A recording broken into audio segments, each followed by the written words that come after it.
ancaman. Saat ini kita akan masuk dalam pembahasan yang kedua dalam tema mingguan pendidikan membentuk manusia baru. Dalam Efesus 4 ayat 17 sampai dengan 24 yang akan dibawakan narasumber kita Pendeta Delsi Angkol STH MSI.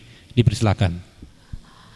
Baiklah, saat ini kita akan masuk pada materi yang diberi tema tentang atau perenungan kita berangkat dari Efesus 4 ayat 17 hingga ayat 24 yang diberi tema tentang pendidikan membentuk manusia baru.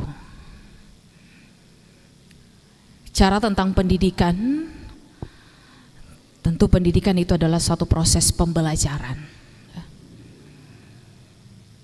di mana seseorang itu akan memiliki pengetahuan atau keterampilan yang akan menghantar dia untuk mencapai suatu kualitas hidup manusia yang lebih baik dan lebih maju. Karena berawal dari tidak tahu, tapi kemudian melalui pendidikan itu ia memperoleh proses pembelajaran sehingga ia menjadi tahu dan menjadi mengerti. Dan pendidikan yang dimaksud di sini berangkat dari tema bukan hanya sekedar berbicara tentang pencapaian penguasaan ilmu pengetahuan dan teknologi dari seseorang sehingga ia akan memperoleh pengetahuan yang tinggi, tetapi pendidikan ini juga menunjuk kepada pendidikan iman. Ia akan menghantar seseorang sehingga memiliki sifat atau sikap dan karakter yang baik, yang bermoral, dan memiliki karakter Kristus. Oleh karena itu, maka pastinya di sini kita melihat bahwa pendidikan itu sangat-sangat penting, baik formal ataupun informal, dan sebagaimana saya katakan tadi, pendidikan adalah proses pembelajaran bahwa ternyata seseorang itu ketika ia hidup, maka proses belajar itu akan secara terus-menerus. Jadi dia tidak akan berhenti pada suatu di mana ia telah menyelesaikan pendidikan secara formal, tapi kemudian ketika dia hadir di tengah-tengah realita ini, bahwa ternyata proses pembelajaran itu tidak pernah selesai. Sehingga semua manusia, tentu termasuk di dalamnya adalah kita sebagai gereja. Gereja adalah orang-orang percaya bahwa kita pun memiliki peranan penting, baik untuk terus belajar memahami apa yang Tuhan mau untuk terus kita lakukan dan kerjakan di tengah-tengah dunia ini, tetapi juga kita sebagai gereja yang memberikan pendidikan itu. Sehingga sebagaimana tema yang diangkat tentang pendidikan membentuk manusia baru, maka tentu di sini harapannya bahwa sebagai gereja Tuhan kita mampu untuk memiliki karakter sebagaimana gereja itu adalah orang-orang yang tadinya hidup di dalam kegelapan, tapi kemudian ia memasuki terang Kristus. Maka terang ini itu yang harus senantiasa nampak di dalam kehidupannya, baik itu di tengah-tengah keluarga, di tengah-tengah persekutuan dia berjemaat, tapi juga dimanapun dia pergi dan berada. Nah, oleh karena itu maka melalui pembacaan firman Tuhan yang dari Efesus 4 ayat 17 hingga ayat 24, di mana kita sama-sama hendak memahami bagaimana pendidikan itu dapat membentuk manusia baru? Apakah manusia baru bicara tentang penampilan baru, dengan pakaiannya yang baru, dengan gaya rambutnya yang baru, atau manusia baru yang seperti kata firman yang akan kita bahas bersama di saat ini. Nah, saudara-saudara, Efesus, kalau kita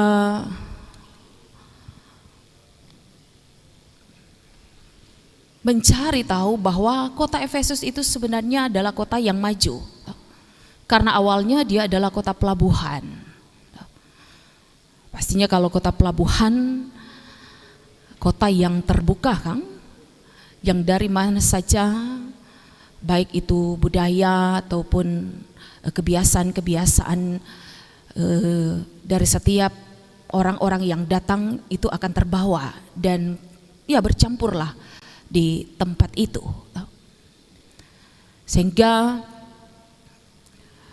walaupun pada akhirnya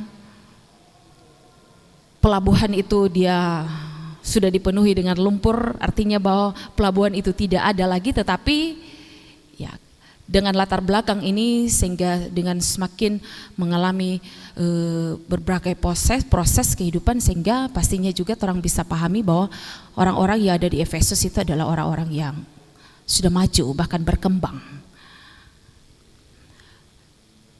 Di kota Efesus juga terdapat kuil Artemisnya, sehingga dikatakan Efesus ini adalah kota yang indah karena kuilnya yang megah.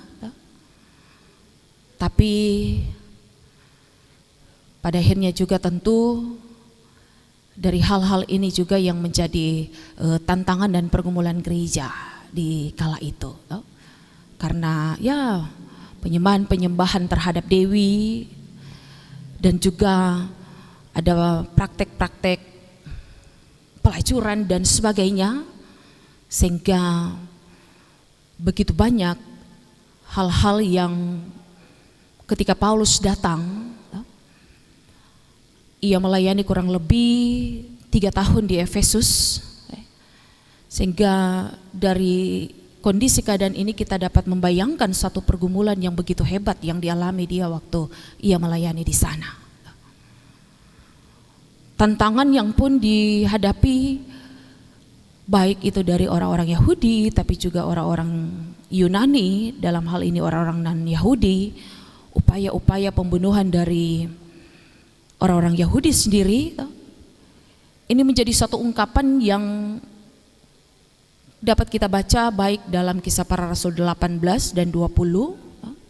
Di situ Paulus ia mengatakan bahwa dengan segala rendah hati aku melayani Tuhan, bahkan dengan mencucurkan air mata ketika ia terus setia untuk memberitakan tentang Injil Kristus.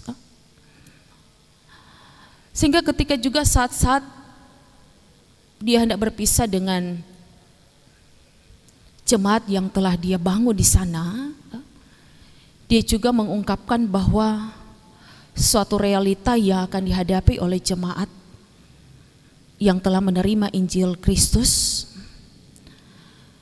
yang telah menjadi orang-orang yang setia, pengikut-pengikut Kristus, bahwa ia katakan kepada mereka bahwa berjaga-jagalah dan ingatlah bahwa ada begitu banyak tantangan, ada begitu banyak pergumulan yang akan dihadapi oleh jemaat Tuhan.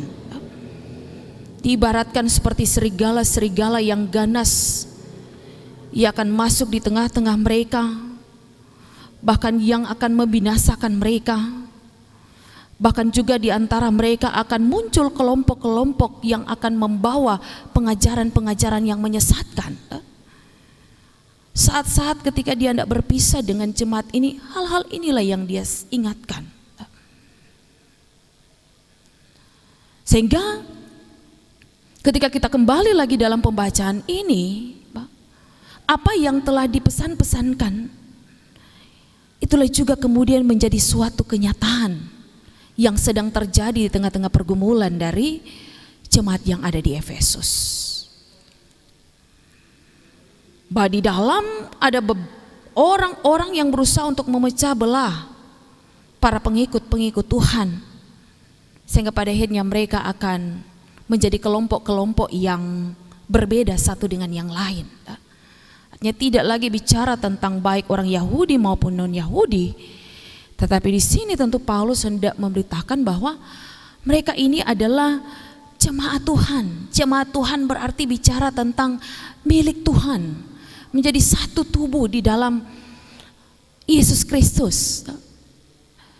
Sehingga bagaimana orang mampu untuk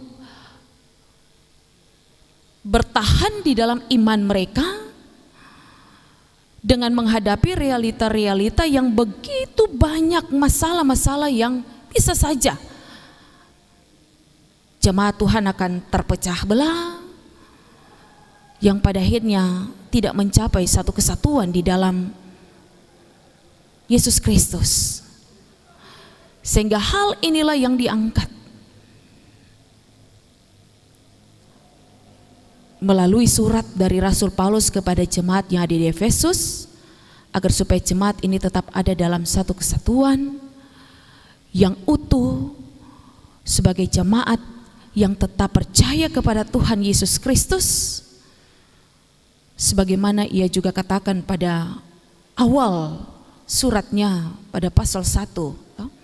Ia katakan bahwa kamu adalah orang-orang percaya di dalam Kristus Yesus, supaya identitas inilah yang tetap dipertahankan dikala mereka akan menghadapi pergumulan yang begitu besar ini.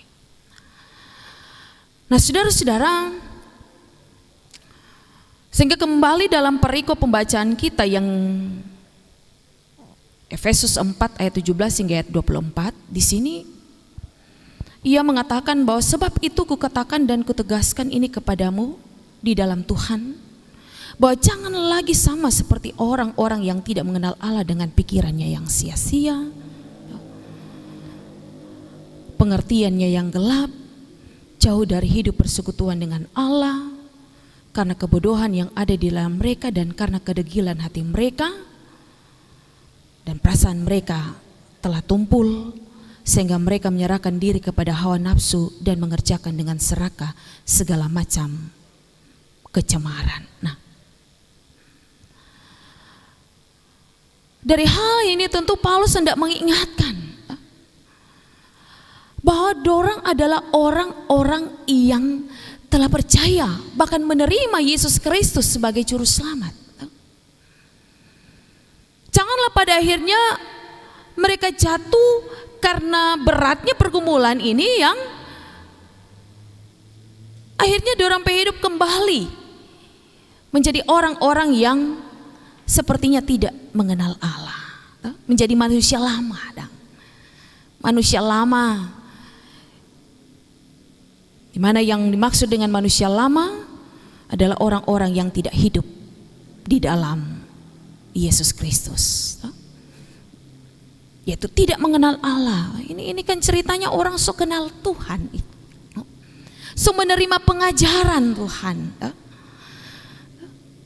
orang yang telah hidup di dalam tuntunan Roh Kudus.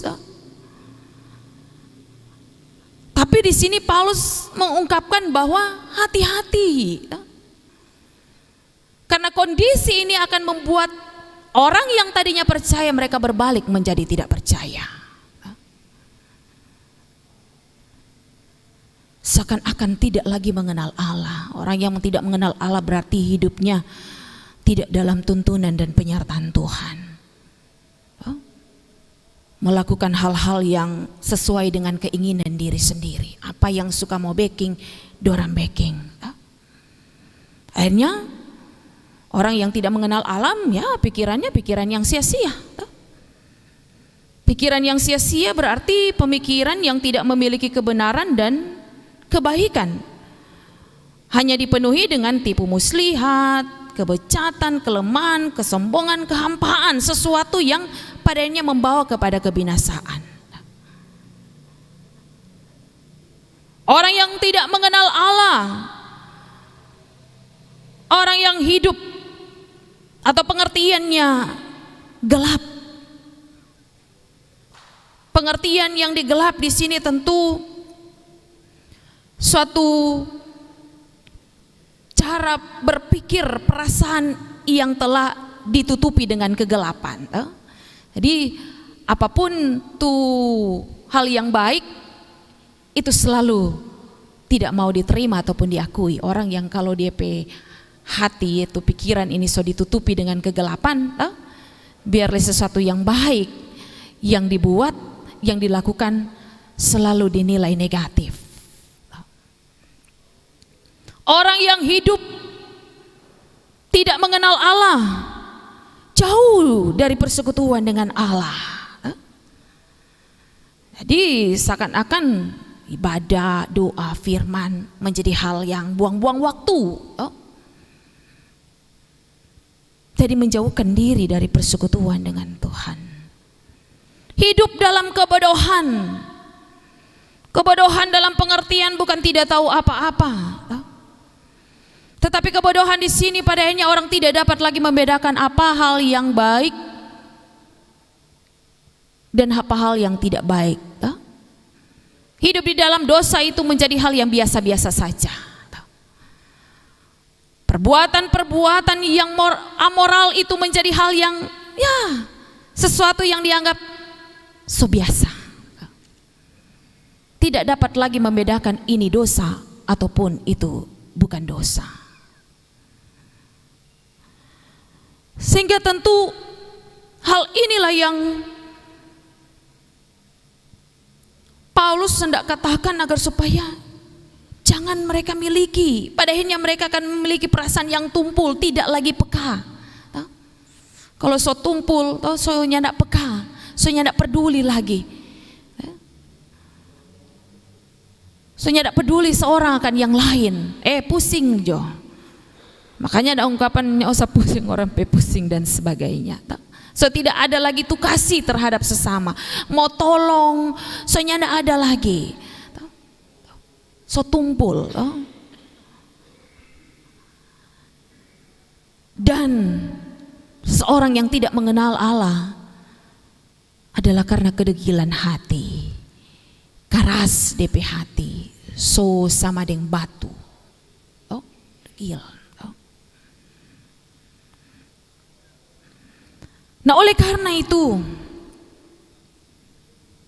Paulus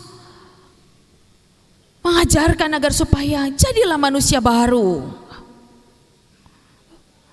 Orang yang hidup di dalam Kristus harus menjadi manusia baru dengan belajar mengenal Yesus.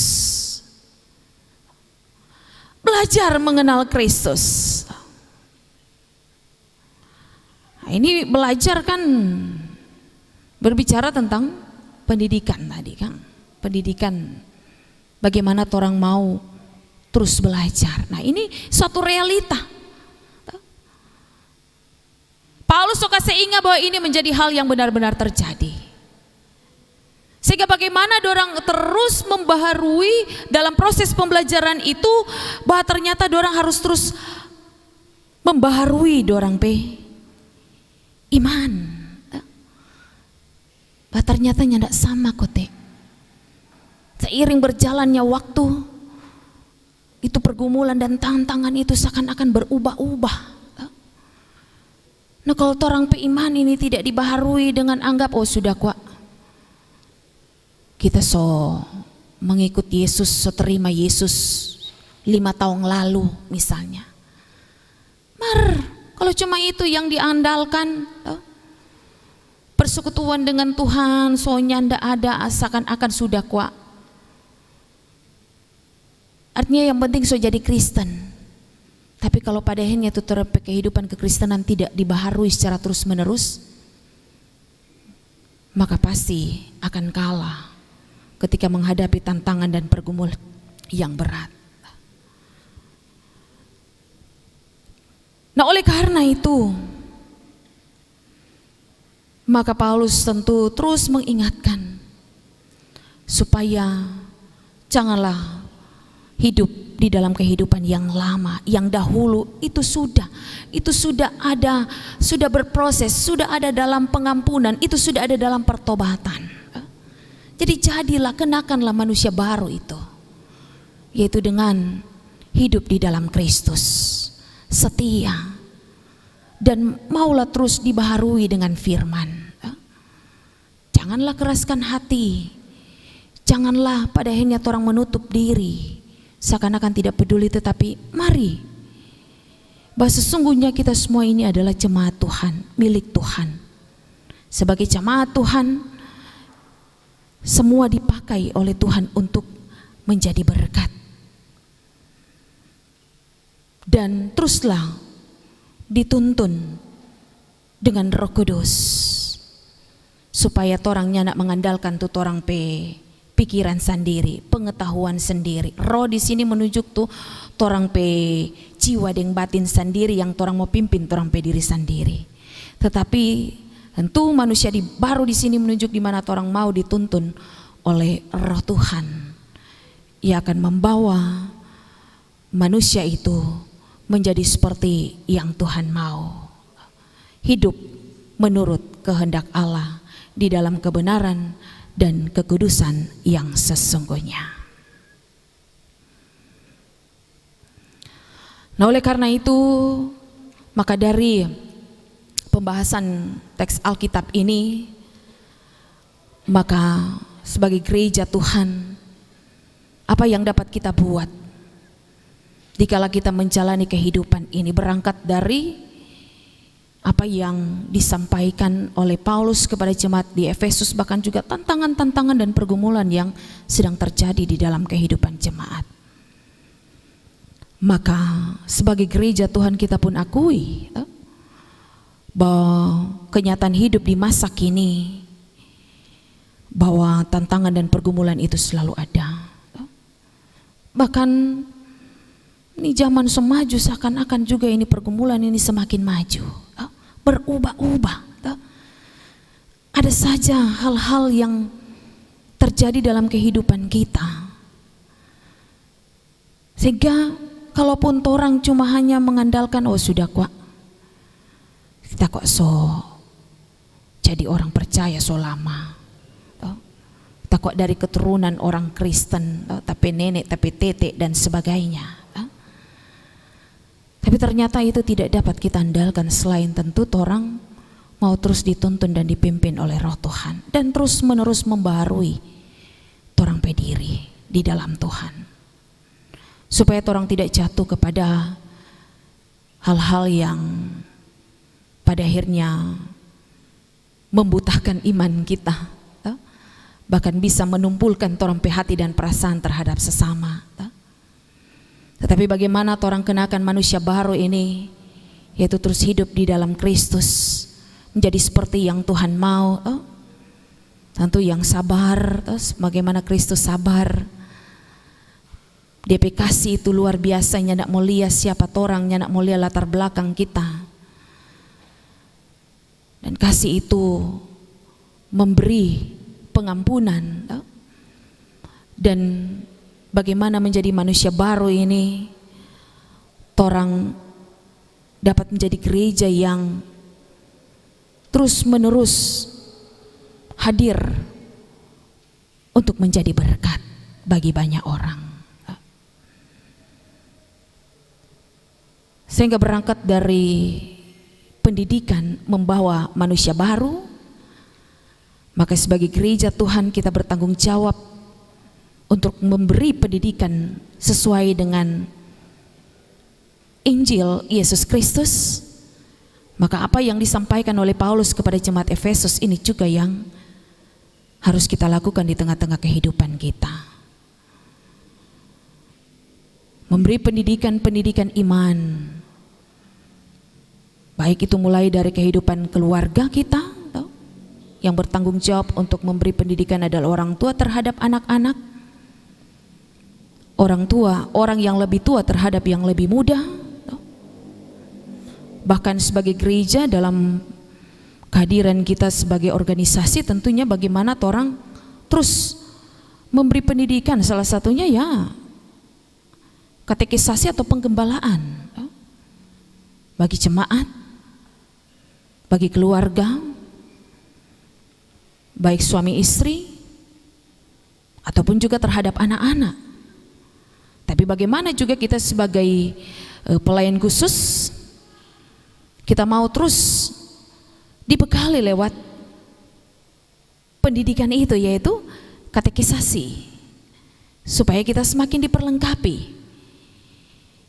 terus dibaharui, sehingga ketika kita menjalankan torang petugas, peran kita sebagai pelayan, kita mampu untuk memperlengkapi jemaat kita. Dia akan membawa kita untuk menjadi seperti yang Tuhan kehendaki. Sebagaimana ayat 24 katakan, bahwa ketika kita mengenakan manusia baru yang hidup di dalam Kristus, kita dapat melakukan segala sesuatu menurut kehendak Allah di dalam kebenaran dan kekudusan yang sesungguhnya. Demikian, terima kasih.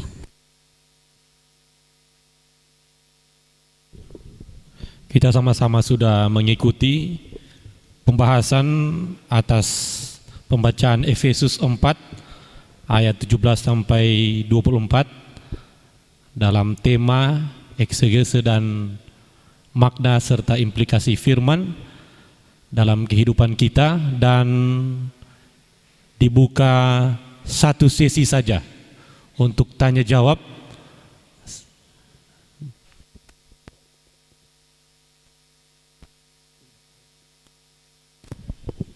Terima kasih untuk kesempatan yang diberikan.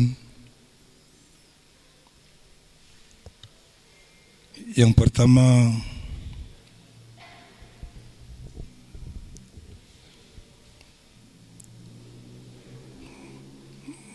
menanggapi dari yang disampaikan tadi narasumber tentang manusia baru, saya kira tegas bagaimana manusia baru disampaikan dalam pembacaan ini. Tetapi seiring perkembangan gereja kita, gereja Masa Injili di Minahasa, manusia baru yang jelas dalam Alkitab ini, tetapi di kenyataan kebergerejaan kita sangat populer, semacam dipelesetkan bagaimana hidup sebagai manusia yang baru. Malah di kalangan orang Gemim kita sangat populer dan banyak orang terpengaruh, bukan manusia baru, tetapi hidup baru. Jadi saya pikir sebagai sebuah pelesetan dari Alkitab yang disampaikan ini. Dan kenyataannya memang faktanya sampai sekarang banyak orang-orang Gemim yang terpengaruh yang disebut hidup baru, bukan yang menurut yang dikatakan Alkitab ini, manusia baru dari ayat 17 dan seterusnya itu. Mungkin itu yang kami boleh sampaikan. Mohon ada tanggapan. Terima kasih.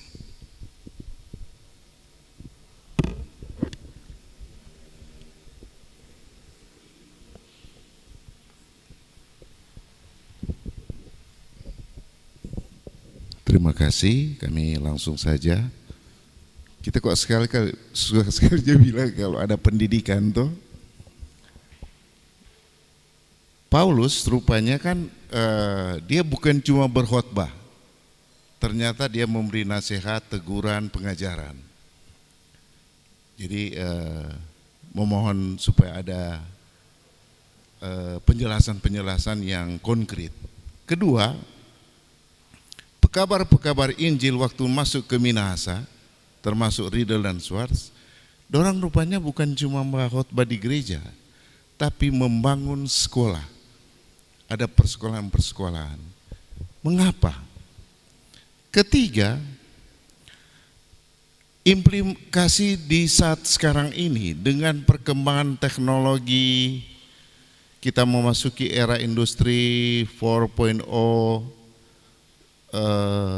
ditandai dengan digitalisasi, masuk pada masyarakat era masyarakat kelima. Apa implikasinya untuk torang, baik pelsus maupun orang-orang tua kepada anak-anak menghadapi era sekarang ini, dikaitkan dengan yang tadi. Makasih. Yang kedua, pekabar-pekabar Injil datang bukan cuma hamba khotbah-khotbah di gereja, ternyata dorang membangun sekolah-sekolah. Sama dengan orang bangun TK. Barangkali perlu ada penjelasan kiapa dikaitkan dengan tema orang betema. Makasih. Ya, terima kasih. Tadi dari Penatua Gayus bicara tentang hidup baru dan dihubungkan dengan manusia baru. Sebenarnya kalau istilah hidup baru sebenarnya sama dalam pengertian hal yang positif, hidup baru, dan pengertian hidup di dalam Kristus. Artinya hidup lama berarti dia masih dengan cara-cara hidup yang lama, hidup yang tidak mengenal Allah, tapi kemudian hidup baru berarti ya hidup di dalam Kristus. Saya tidak mengerti apakah yang dipahami oleh Bapak Penatua tadi hidup baru dalam pemahaman seperti yang saya katakan tadi, tuh baju baru, rambut baru, rumah baru, oto baru. Artinya kalau dalam konsepnya seperti itu, ya kembali lagi toh pada pribadi masing-masing. Karena itu di sini Paulus bilang jangan sampai terpengaruh toh. Artinya dia kasih ingat. Dia kembali mengingatkan dan memotivasi itu jemaat jangan supaya terpengaruh dengan tuh kehidupan yang lama. Karena mungkin pergumulan yang berat seakan-akan tidak membawa mereka kepada sesuatu hal yang berubah dalam pengertian kita setia kepada Tuhan, tapi kenapa kita masih saja susah? Kita rajin beribadah, rajin memberi persembahan, tapi kenapa kita belum juga dapat misalnya oto baru misalnya? Tentu di sini kita pahami bahwa sesungguhnya kehidupan hidup baru adalah orang-orang yang telah bertobat dan hidup di dalam Tuhan, yang mau terus dituntun, dijaga dan dipelihara oleh Tuhan, dengan tetap percaya bahwa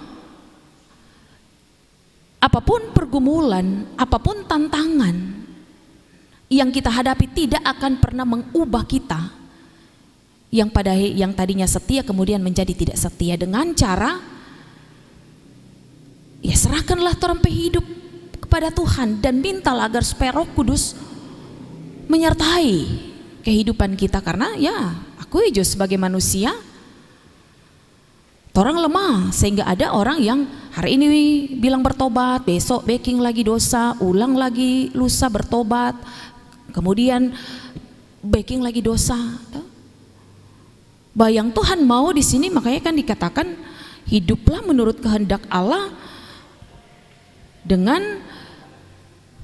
dalam kebenaran kekudusan yang sesungguhnya. Jadi sesungguhnya ini menunjukkan tuh seperti yang Tuhan mau, apa yang firman Tuhan katakan. Jadi bukan menurut orang pe keinginan. Jadi sabar tentu ketika orang dalam pemahaman ketika orang memberi, tapi kenapa belum konsep tentu ketika kita dididik, kita diajar bagaimana orang memberi, karena Tuhan telah terlebih dahulu memberi yang terbaik bagi kita, sehingga ketika orang bersyukur bukan dalam pemahaman supaya orang dibalas dengan balasan yang sebanyak-banyaknya dan sebesar-besarnya. Tapi bagaimana orang menerima didikan dari Tuhan bahwa ketika orang memberi, tentu karena Tuhan telah memberi yang terbaik bagi kita. Artinya yang saya mau katakan di sini ya, manusia baru dan hidup baru dalam pemahaman berangkat dari firman menurut kita sama. Tinggal dari orang cara berpikir saja yang orang mau alihkan manusia baru itu kepada hal yang materi. Tetapi dalam hal ini manusia baru, hidup baru artinya bicara tentang manusia yang hidup di dalam Tuhan dan yang akan terus dibaharui secara terus menerus. Kemudian Penatua Ari tadi penjelasan konkret tentang pelayanan Paulus. Memang kalau orang lihat dari dalam Kisah Para Rasul itu memang dijelaskan bagaimana pelayanan yang diberikan kepada jemaat yang ada di Efesus. Ketika dia melayani, dia datang melayani, dia memberi pendekatan kepada jemaat-jemaat. Bahkan dikatakan di situ dia melayani nyandak cuma satu tempat, tetapi dia berjalan. Selama 3 tahun itu dia pergi ke semua tempat di mana dia boleh memberitakan tentang Injil Yesus Kristus. Artinya dalam pemahaman kita kalau di gereja pastinya ya dia berkhotbah. Kalau misalnya dia dapat di tempat-tempat tertentu, istilahnya kalau ada di luar acara-acara formal ya sesaja dalam pendekatan sharing sebagaimana pesan-pesan terakhir yang dia sampaikan kepada jemaat Efesus. Di dalamnya mengandung penguatan-penguatan, tetapi dia sampaikan secara sharing supaya jemaat itu semakin terbuka, semakin dekat, sehingga ketika dia mau pergi, dorang begitu terharu, mereka sangat bersedih hati. Ketika dia juga mengungkapkan bahwa bisa saja torang sunya nak mau baku dapat lagi dalam pengertian banyak sekali orang-orang yang merencanakan hal-hal yang jahat kepadanya, merencanakan pembunuhan, penangkapan dia, bahwa realita juga ketika ia memberi surat pengembalaannya kepada jemaat di Efesus, dia pun sedang dipenjarakan. Tetapi pola pelayanan yaitu melayani dengan sepenuh hati, bahwa tantangan dan pergumulan itu tidak menjadi halangan baginya untuk terus melayani Tuhan. Tentu ini ya juga yang menjadi motivasi yang kuat, baik dalam sifatnya mengajar, baik sifatnya ketika dia berkhotbah, atau baik sifatnya juga ketika dia melakukan satu perkunjungan-perkunjungan dengan yang lain. Tetap metodenya adalah dia mau melayani dengan sepenuh hati. Kemudian juga menyangkut berangkat dari pendidikan pekabaran Injil di zaman masa misionaris, mengapa metodenya dengan metode pendidikan, baik membangun sekolah, tapi bukan juga sekolah secara formal, tapi juga bagaimana dia pendidikan dengan mengajar tentang bercocok tanam, berkebun, mengajar bagaimana membuat kue. Para misionaris bahwa mereka pengetahuan mereka bukan saja bicara tentang pengetahuan tentang firman, tetapi juga hal-hal yang menyangkut keterampilan itu juga yang dibawa, sehingga sambil mereka melayani pendekatannya melalui pendidikan seperti itu, dengan membuat sepatu, memperbaiki sepatu, bahkan juga membuat rumah dan hal-hal yang tadi. Ya, pendidikan ini menyerupakan suatu metode yang tepat karena dalam satu realita mereka misionaris dari zaman yang modern. Di zaman itu dorang sudah berasal dari kota yang modern, tapi kemudian datang ke tempat yang masih primitif, tempat yang masih orang-orangnya masih menyembah berhala, batu-batu dan pohon-pohon besar. Bahkan dengan bahasa yang berbeda. Jadi kalau mau langsung sasarannya menyampaikan firman Tuhan itu secara langsung, pastinya tidak akan dimengerti. Sehingga metode pendidikan sambil juga tentu dorang belajar bagaimana dorang belajar tentang budaya orang Minahasa pada waktu itu, dorang belajar juga bagaimana dorang tahu bahasa orang Minahasa, yang kemudian juga dorang masuk dengan latar belakang pengetahuan dan pendidikan mereka, baik secara dengan firman, pelayanan firman, tapi juga dengan pendidikan-pendidikan formal. Kemudian juga hal yang ketiga bicara tentang bagaimana pendidikan, apakah pendidikan menyangkut tentang membuat manusia baru dengan realita zaman sekarang yang sudah modern, bahkan lebih dari modern. Saya katakan tadi, sebagaimana Paulus juga disampaikan di sini, bahwa manusia baru itu artinya kehidupan kita itu terus dibaharui secara terus menerus. Roh dan pikiran kita itu harus terus dibaharui. Sedangkan teknologi saja itu harus dibaharui, apalagi orang beriman. Caranya ya tentu dengan terus menerus dituntun oleh Roh Kudus.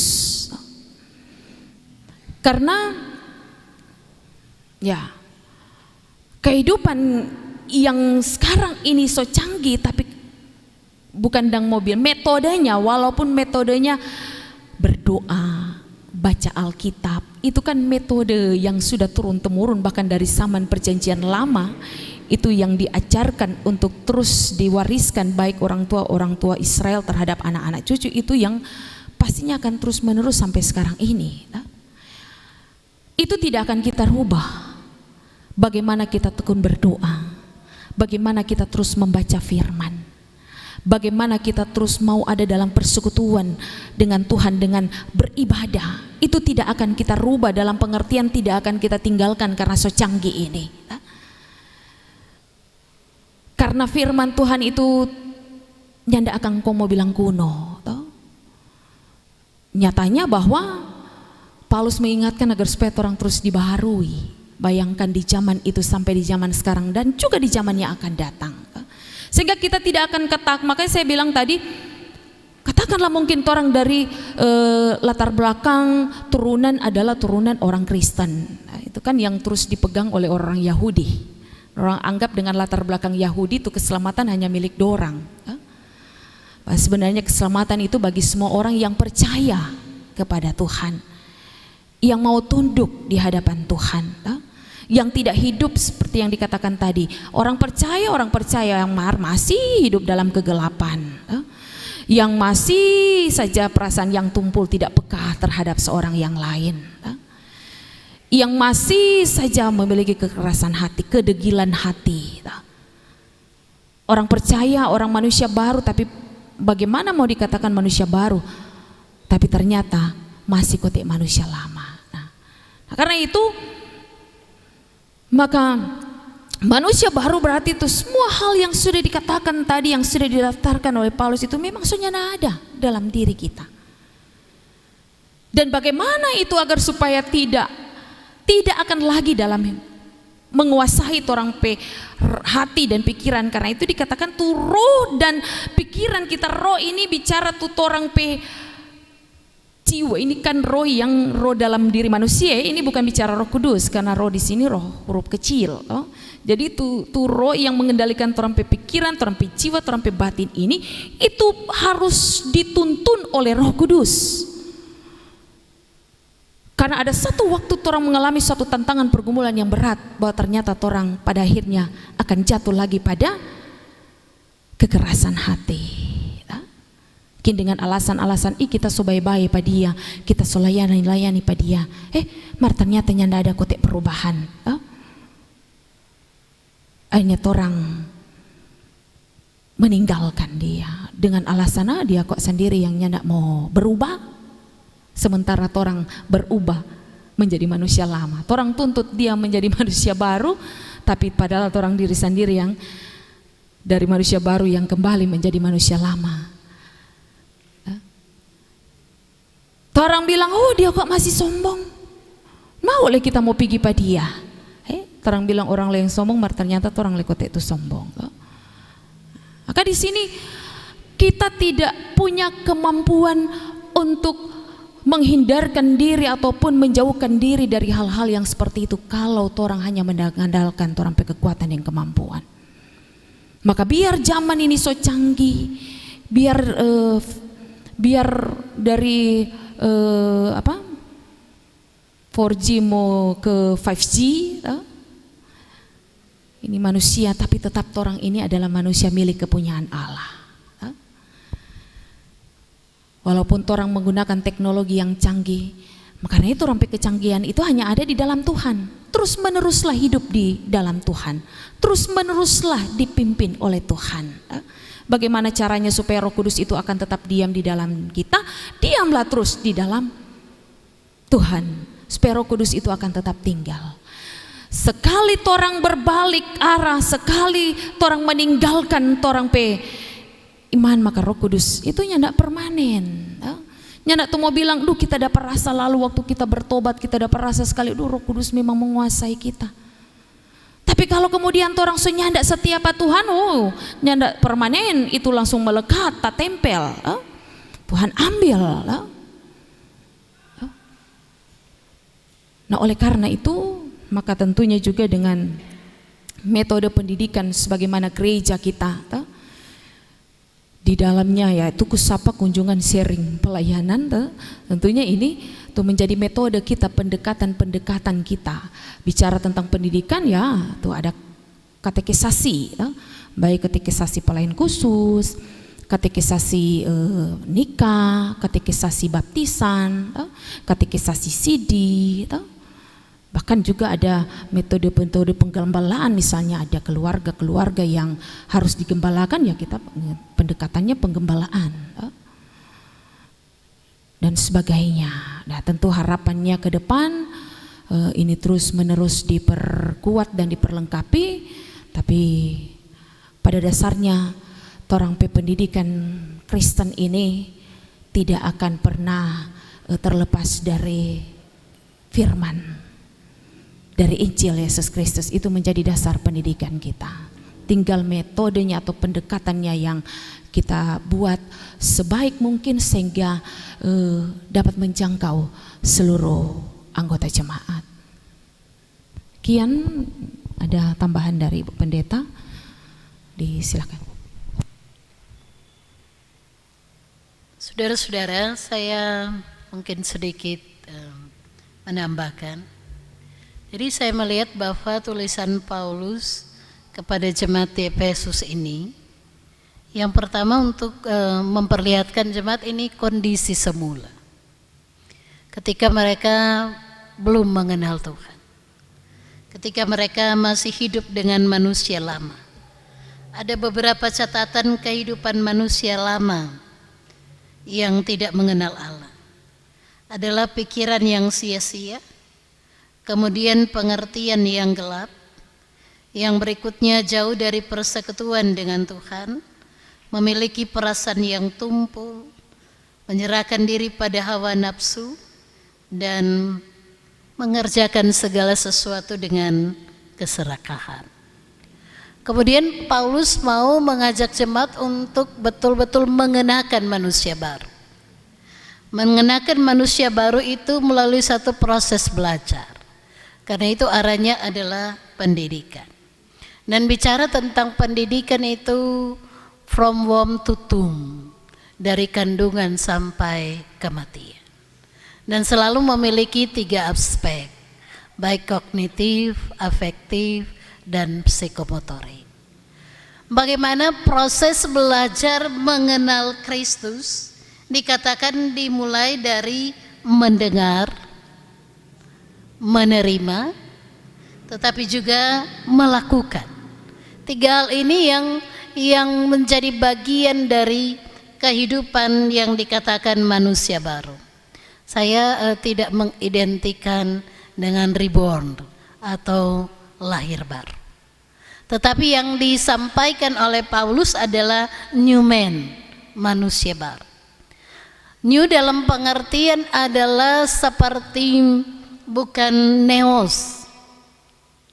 Saya punya sepatu baru, itu neos. Tetapi baru yang dalam pengertian kainos, betul-betul baru. Diciptakan Allah, dikatakan dalam bacaan ini, oleh roh. Jadi dibarui oleh roh dan pikiran kita, sehingga betul-betul kita dari yang sebelumnya dikatakan manusia lama, yang saya katakan tadi, betul-betul menjadi ciptaan, recreated, diciptakan kembali, betul-betul baru yang beda dari sebelumnya. Kehidupan yang seperti itu yang seharusnya dinyatakan oleh orang percaya. Saya katakan tadi adalah mendengar, menerima pengajaran, dan melakukan apa yang diajarkan. Termasuk di dalamnya adalah mengenakan. Jadi buang yang lama, kenakan yang baru. Itu yang dimaksudkan dengan manusia baru. Jadi kita betul-betul new man, recreated, diciptakan kembali.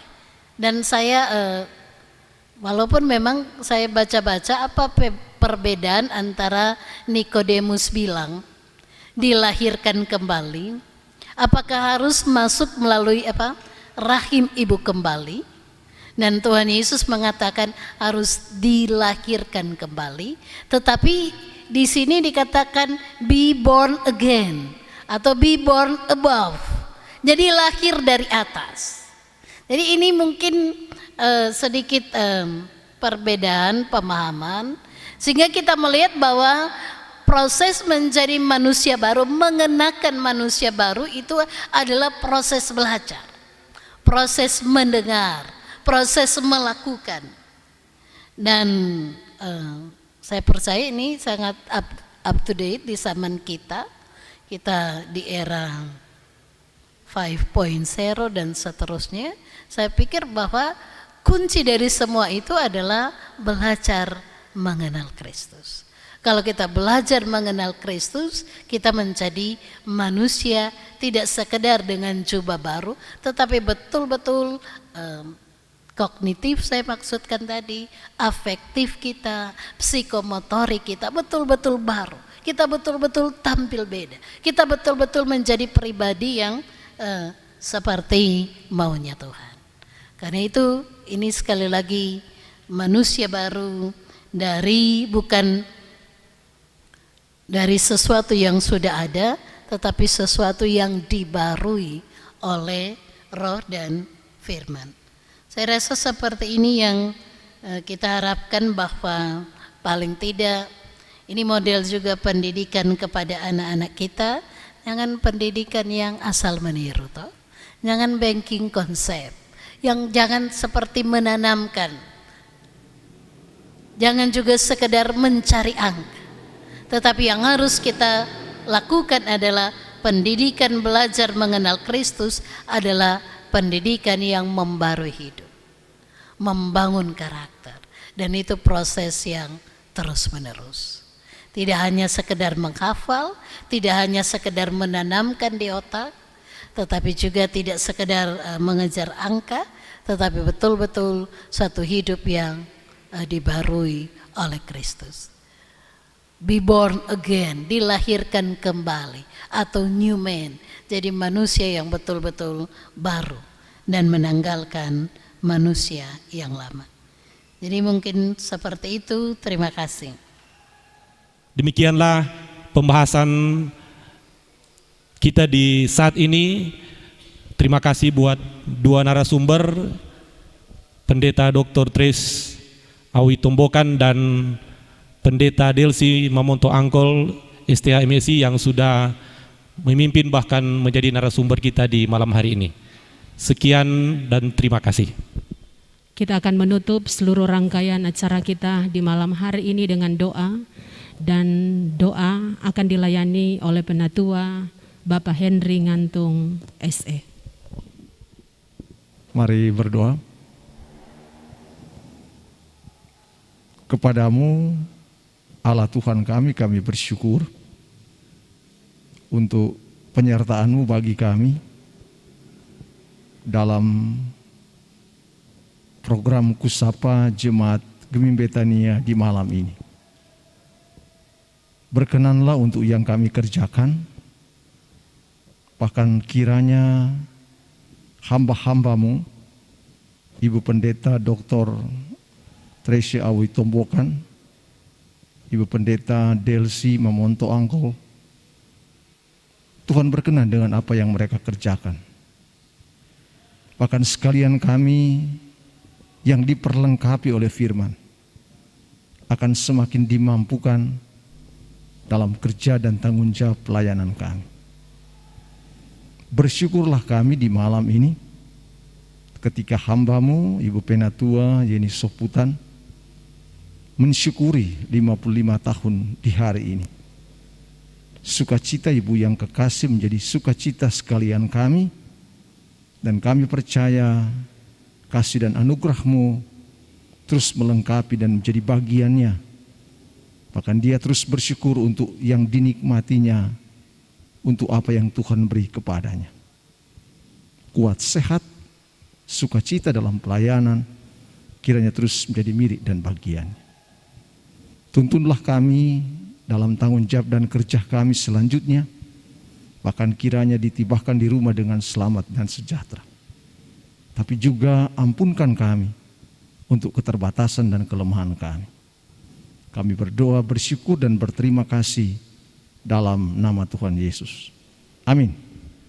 Selanjutnya kita ikuti ungkapan terima kasih yang akan dikalimatkan oleh Penatua Desi Ngantung Rantung SH. Bapak Ibu pelayan khusus yang diberkati oleh Tuhan kita Yesus Kristus, bersyukur dan berterima kasihlah kita kepada Tuhan karena atas berkat penyertaan-Nya bagi kita semua, sehingga ibadah penelaan Alkitab sosial yang merupakan bagian dari program kunjungan sapa dan penggembalaan Gemim Betania Teling Tingkulu di malam hari ini boleh terlaksana dengan baik. Untuk itu diucapkan banyak terima kasih buat hambanya Ibu Pendeta Dr. Trace Awi Tombokan MTH dan Ibu Pendeta Delsi Mamonto Angkol STH MSI yang boleh menjadi pembicara atau pemateri kita di malam hari ini. Tuhan Yesus memberkati. Diucapkan terima kasih buat penyelenggara kegiatan ibadah di saat ini, pelayan khusus Rayon 3, Pelsus kolom 14, kolom 15, kolom 16, kolom 17, kolom 18 dan kolom 19 yang sudah mengupayakan kegiatan malam hari ini boleh terlaksana dengan baik. Bahkan seluruh pelayan khusus Jemaat Gemim Betania yang boleh mengambil bagian dalam pelaksanaan ibadah di saat ini, bahkan tim multimedia. Tuhan Yesus memberkati kita semua. Shalom.